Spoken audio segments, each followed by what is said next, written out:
making any kind of change in your life, preferably a positive one, generally takes a lot of motivation, a lot of work ethic, some effort, and definitely a bit of time. Now, over the last few years, I've been interested with productivity and been experimenting with all the different styles of productivity and different lifestyles with it. And one thing is really important, that are habits. And some of those habits are really small in time or in effort, but they can make a huge difference, huge positive difference, to be honest, in your life. And regardless of the path of life you're on right now, you can incorporate these habits into your life and see changes within weeks. So here are 2 tiny habits that can change your life.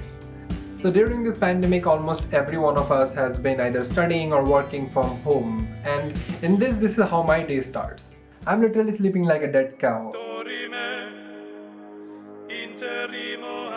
My alarm rings, I hit the snooze button. My alarm starts buzzing again after 10 minutes. I hit the snooze button again. Alarm, snooze. And after 8 to 10 repetitions of this cycle, I finally open my eyes. Not to get out of bed, but to spend another 30 to 40 minutes checking DMs and scrolling through social media watching reels. After finally getting out of bed, I'll watch YouTube videos while eating my breakfast and then think about what should I do with my time. One very small change that can be made about all this fuzz is called offline hours. Or at least I call them offline hours. It is basically spending the first 1 hour after you wake up without accessing the internet. Now think about it, you're not really missing out much. If you wake up at 8 and don't go to the internet till 9, everyone will just think you woke up at 9. You're not really missing anything. Now you all know this quote, morning shows the day. And it's a pretty famous quote, and it says that whatever you do in the morning really frames your whole day, about how your mindset will be towards that day.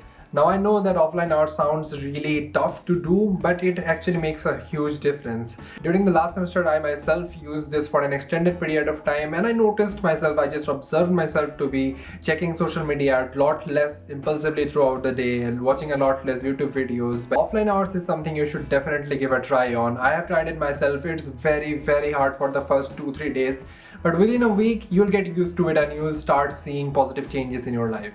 Now the second habit that I'm talking about, this can be incorporated inside or outside the offline hours. I personally like to do it inside the offline hours in most cases. It helps you boost your knowledge, it makes you more mindful. It is obviously the habit of reading books.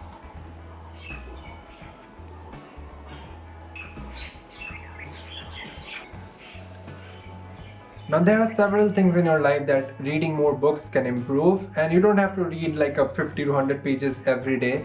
Find a suitable spot, find maybe 10 pages, 5 pages, even 2 pages is fine. Find a suitable number for yourself and something that you can stick to, and you'll be absolutely fine. Just go through those pages every day.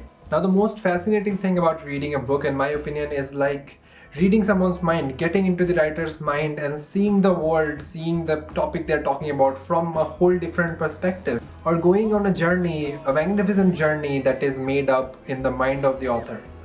Not only with understanding the outer world, reading can help you discover you in a new way, because reading different books will make you notice things you didn't before. Apart from this, as you all know, reading books will definitely make you smarter. Apart from improving your vocabulary or training your memory muscle, a book can also help you relax, especially when you're reading it just before going to bed. And especially in case of fiction, because it takes you into a whole new world, a world away from this stressful reality you've been living through this whole day. That's something I personally do. I don't often read before going to bed, but if I do read something before going to bed, it's generally fiction, and I try to read non-fiction or something else in the morning. Now I'll not go into the debate of whether ebooks are better or physical books are better. I personally find physical books better because the feel of the page and the ecstatic smell of the new books, they just hit different. They just hit a little bit different in my heart. And obviously I don't buy books for college courses because a course generally never asks me to finish a whole book, so it's kind of wasting money when you can find the free books somewhere or the other on the internet. So yes, that will be it. I know this wasn't very long, but I'm trying to prioritize consistency a little bit more, and I've been busy with a lot of interviews and some club related works throughout this week. And yeah, that'll be it. I hope you and your families are doing fine. GG, goodbye, see ya.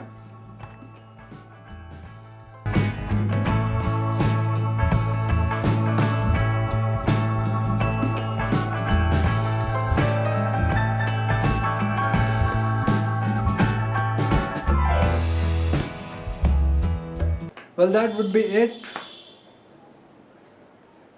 Well, that would be it. Well, that